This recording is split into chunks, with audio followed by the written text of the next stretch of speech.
191장 찬송하십시다. 191장. 찬송가 191장입니다.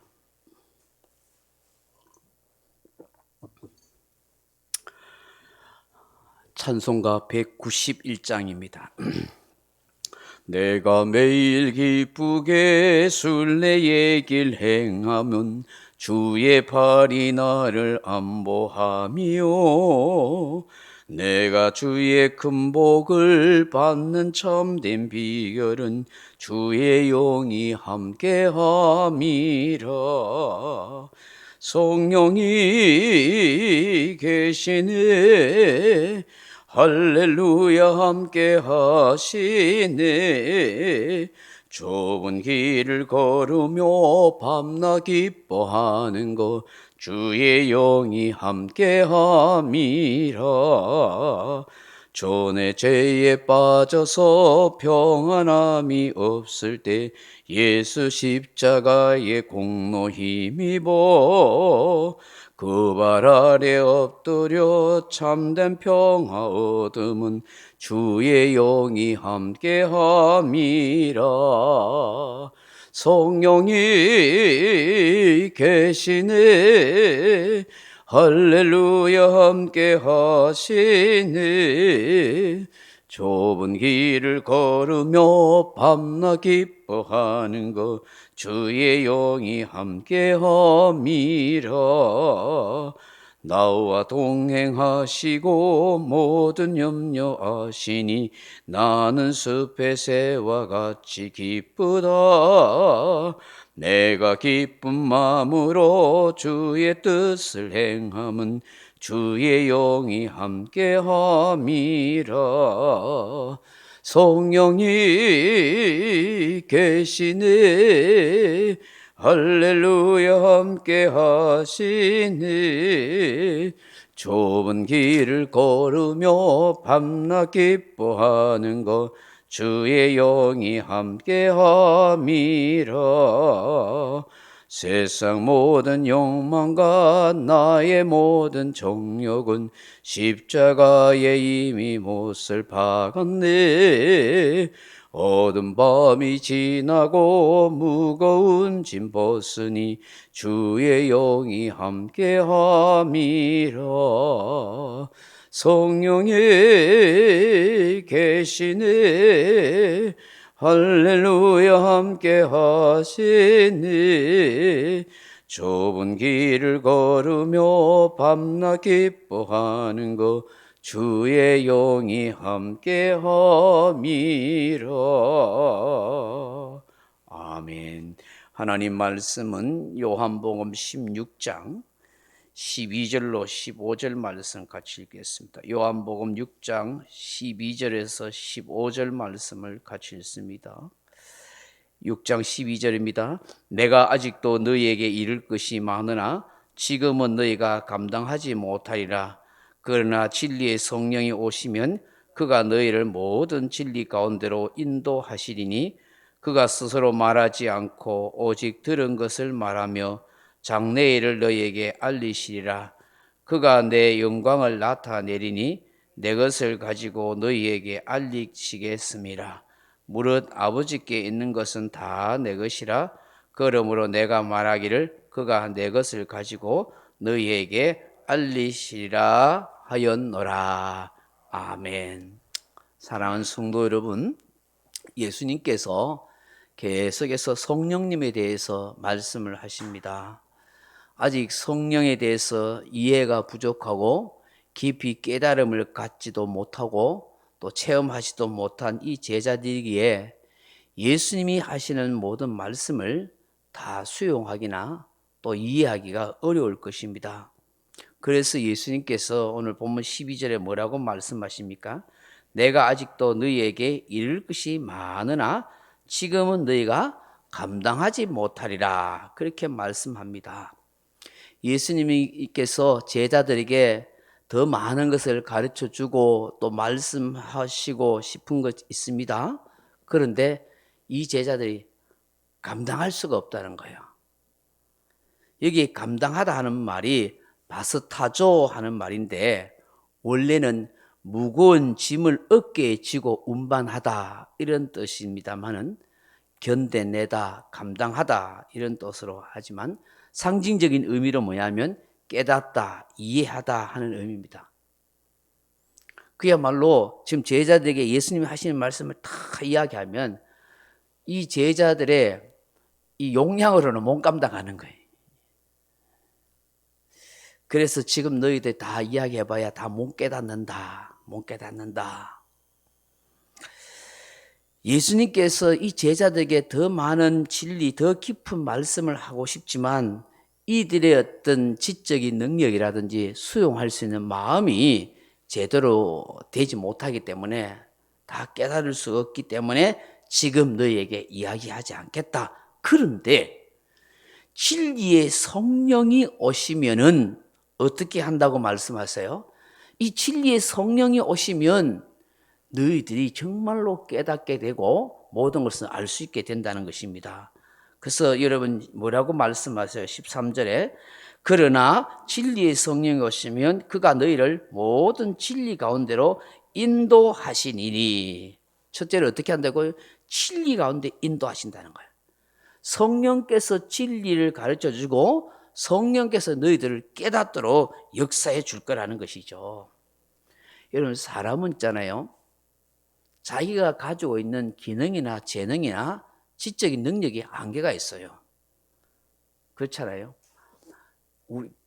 보통 사람들은 다 기본적인 IQ를 가지고 있잖아요. 두뇌 능력이 있잖아요. 그 중에서 아주 뛰어난 천재적인 IQ가 150이 넘는 사람이 있는가 하면 또 IQ가 100 이하로 70, 50 이렇게 이하로 있어요. 그건 좀 특별한 경우가 있고 대부분 다 100에서 왔다 갔다 하잖아요. 보통 이 지능이라면. 그럼 그 지능으로는 또 그 배우는 학식으로는 한계가 있단 말이죠. 그렇잖아요. 그런데 성령님이 오시면은 이 성령님이 우리 인간의 태생적으로 가지고 있는 그 지능과 그 지식 위에 더 놀라운 지혜와 깨달음을 주신다는 것이에요. 성령께서 그걸 가지도록 만들어준다. 그래서 진리의 성령이 오시면은 내가 지금 너희들에게 말했던 것 그 이상으로 모든 것을 다 가르쳐주고 또 깨닫게 될 것이다 라고 그렇게 말씀하는 것이죠. 너희들은 지금 스스로는 지금 지적 능력으로는 할 수 없지만 성령께서 깨달을 수 있는 지적 능력. 그래서 여러분 주변에 보시면 아무것도 배우지 못하고 지능이 떨어지고 하는 분이라도 성령을 받고 나면 사람이 똑똑해지는 거예요. 지적인 능력이 생기는 거예요. 한글도 깨우치지 못한 분들이 성령 받으면 한글을 깨우치게 된다. 놀라운 예지력을 가지게 된다는 거예요. 와, 저 사람 배우지 않았는데 저렇게 말했지. 베드로가 그렇잖아요. 제자들이 그랬잖아요. 저 어부 출신들이고 저 무식한 사람들 어떻게 저렇게 말을 잘하지? 어떻게 하늘의 진리를 가지고 저렇게 말 잘하지? 성령께서 그렇게 해주세요. 성령께서 능력을 주고 지혜를 주시는 거예요. 그래서 여러분 잘 이해 안 되고 깨달아지지 않고 안 되어지거들라 성령님 지혜를 달라고 하세요. 성령님 능력을 주시면 성령님 깨닫게 하시고 성령님이 기억나게 하시면 됩니다. 그렇게 믿고 계속 성령의 도우심을 구할 수 있기를 바랍니다. 예수님이 하시는 이 말씀의 뜻은 예수 그리스도께서 하신 모든 말씀이 이 성부 하나님의 뜻이었듯이 성령의 말씀도 성자 예수 그리스도를 통해서 다 성부 하나님의 뜻을 똑같이 알게 하시고 깨닫게 하신다는 거예요. 이 삼위 하나님이 다 한 분이시기 때문에 그런 것이죠. 두 번째 성령이 오시면 어떤 일을 하신다고 그래요? 자, 13절 같이 다시 읽어봅니다. 그러나 진리의 성령이 오시면 그가 너희를 모든 진리 가운데 인도하시리니 그가 스스로 말하지 않고 오직 들은 것을 말하며 장래일을 너희에게 알리시리라. 장래일을 말씀합니다. 장래일. 이게 장래일이라는 것은 새로운 계시에 관한 말씀, 또 미래의 하나님의 나라가 이루어지는 것에 대한 말씀이시기도 하지만 예수 그리스도의 죽으심과 부활과 성천과 다시 오신가 세상의 심판에 대해서 성령이 말씀하시게 된다는 거예요. 그 성령을 받으면은 이 진리의 말씀이 깨달아지고 또 영적인 지각도 생기고 분별력도 생기고 예지력도 생기는 능력이 있어요. 이게 알리신다 하는 말이 알랑겔레이 하는 말인데 선포하다, 선전하다 하는 뜻입니다. 성령께서 제자들로 하여금 이 예수님께서 우리에게 구속의 사역을 이루셨다고 다 알리시고 증인이 되도록 도우시는 거예요. 그래서 사도행전 1장 8절에 뭐라고 말씀해요? 오직 성령이 임하시면 너희가 권능을 받고 예루살렘과 온 유대와 사마리아 땅끝까지 이르러 내 증인이 되신다. 증인이 된다. 자, 이게 증인되게 하는 것이 바로 알랑겔레이, 알리신다는 거예요. 성령께서 그런 감동을 주셔서 복음 전하. 이게 뭐 전도하세요, 뭐 전도 폭발 훈련, 뭐 전도 훈련, 물론 그런 것도 필요해요. 요령이 필요하지만 정말 중요한 거 뭐냐면 성령이 그 속에 들어오고 성령 충만하면 전도가 저절로 되어지는 거죠. 저절로서. 그냥 저 사람 불쌍한 마음이 들고 예수님 이야기해 줘야겠다, 복음 전해 줘야겠다는 마음이 생기는 거예요. 그래서 그 사람한테 가서 예수님 믿으라고 뭐 이따가 배웠던 거에서 이야기하고 예수님 사랑을 실천하기 위해서 그 사람에게 뭔가 섬기고 가까이 지내게 되고 하는 거예요. 왜? 성령께서 그 마음을 주시는 거예요. 할렐루야. 세 번째는 어떻게 하신다고 그래요? 14절에 그죠? 그가 내 영광을 나타내리니 내 것을 가지고 너희에게 알리시겠습니다. 아멘. 예수님의 영광을 나타내신다는 거예요. 성령께서는 언제 역사하시냐면 예수님의 이름으로 기도할 때, 예수님의 이름으로 병을 고칠 때, 예수님의 이름으로 복음 전할 때에 성령께서 역사하시는 거예요. 왜? 예수님의 이름으로 오신 분이 성령님이시기 때문에. 예수님을 증거하면 성령님이 역사할 수도 있다고요. 그래서 우리가 예수님 이름을 많이 부르는 이유가 바로 성령께서 오시는 역사가 있기 때문에. 할렐루야. 네 번째로 뭐라고 하면서 14절 다시 한번 읽어봅니다. 그가 내 영광을 나타내니 내 것이 가시고 너에게 알리시겠습니다. 15절에 무릇 아버지께 있는 것은 다 내 것이라. 그러므로 내가 말하기를 그가 내 것을 가지고 너에게 알리시리라 하였노라. 아멘. 예수님의 것을 가지고 알리신다는 거예요.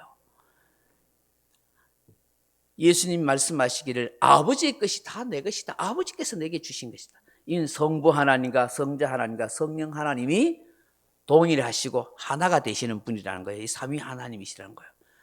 그 여러분 보세요. 이 히브리인들의 문화 속에서도 제가 늘 이야기하지만 아버지를 알면 아들을 알고 아들을 알면 아버지를 안다 하잖아요. 아버지가 하는 일을 아들이 그대로 해요. 직업이 그대로 세습돼요. 그래서 그 아들을 보면은 아들이 어부면 아이고 저 아버지도 어부였네 이렇게 하고 저 아버지가 어부였으면 지 아들도 어부하겠지. 그게 다 이해가 되는 거예요. 왜? 그게 세습화된 문화이기 때문에, 직업을 가지기 때문에. 그 아버지 보면 닮은 꼴인 거예요. 그러면 똑같은 거예요. 예수님이 하시는 일은 곧 아버지가 하시는 거예요. 그래서 아버지 것을 다 상속받는 거예요. 오늘 이런 개념이에요. 예수님은 바로 하나님의 것을, 아버지 하나님의 것을 그대로 가지고 계시고 그 아버지 하나님이 하시는 일을 그대로 하시는 거예요. 아버지 하나님이 하는 일이 뭐예요? 사람 살리는 사람들, 영혼을 구원하는, 생명을 구원하는 이 일을 예수님이 하시는 거예요. 그러면 우리가 하나님의 자녀잖아요. 그럼 아버지를 닮으려면 어떻게 해요? 다른 사람을 불쌍히 여겨주고 긍휼히 여겨주고 용서해주고 사랑해주고 저 사람을 살리는 일이에요. 살리는 일. 복음으로 살려줘야 해요. 복음으로. 예수님의 십자가 복음으로 지옥 가는 영혼을 살려줘야 되는 거예요. 낙심하고 절망 가운데 있는 저 사람에게 용기를 북돋아주고 기운을 줘서 살려줘야 되는 거예요. 큰 말로써 욕하고 비난해서 사람에게 기운을 빼고 맥 빠지는 인생으로 그렇게 하면은 그거는 아버지 일을 하는 게 아니에요. 그 마귀 일을 하는 거예요. 안 그래요? 내가 비난하고 못났다고 잘못한다고 지적해서 사람에게 맥 빠지고 기운 빠지고 용기 잃어버리고 삶의 소망을 못 가지도록 만들면 그 마귀가 하는 일이죠. 그 도둑질하고 죽이고 멸망시키는 마귀 아니에요. 우리 하나님의 자녀잖아요. 하나님 자녀. 아버지 일을 해야 되잖아요. 아버지 일은 뭐예요? 사람 살리는 거죠. 저 죽은 영혼을 살리고, 저 죽어가는 생명을 살리고, 저 병을 고치고, 낙심된 자에게 소망을 주고, 우리가 가면 살리는 일을 해야 되는 거예요. 살리는 일, 꼭 뭐 죽은 사람 살리는 뿐만 아니라, 저 지옥 가는 영혼을 구원하는 뿐만 아니라, 낙심하고 절망하고 힘이 없는 사람에게 용기를 주고 격려를 주고 칭찬하고 감사하고 등 두드려 주고 힘있게 인생을 살아가도록 밀어주는 거예요. 할렐루야. 그 일을 교회에서 해야 되는 거예요. 우리끼리도 서로 어떻게 사랑하고 힘을 주고 격려해야지. 근데 저 사람은 저 모양이냐고 비난하면 그거 죽이는 일이니까요. 우리가 교회 안에서 이 사람을 살리는 일을 한지 내가 죽이는 일을 한지 알아요. 세상 저 영혼들 전도해서 교회는 못 채울 망정 있는 성도들 죽여가지고 내보내면 되겠어요? 살려야 되지. 가족끼리 살려줘야지. 가족끼리 힘을 주고 용기를 주어서. 할렐루야. 오늘 이 새벽에 주신 이 말씀의 뜻을 잘 생각하면서 아버지의 뜻대로 사는 저와 여러분 되길 주의 이름 축복합니다. 명령과 선포합니다. 1. 나는 주님의 은혜로 모든 일에 날마다 점점 더 좋아지고 있다. 나는 오늘부터 다른 사람을 비난 원망하거나 비판 판단 정죄하지 않겠습니다. 나는 하나님 다음으로 나를 사랑한다. 나는 나를 사랑한다. 교만은 독약이다. 그 어떤 경우에도 감사합니다. 나는 내 안에 살아계신 예수님 때문에 행복하다. 있을지어다 그대로 되니라. 좋았더라. 아멘. 각자 기도하시다 돌아가시기 바랍니다.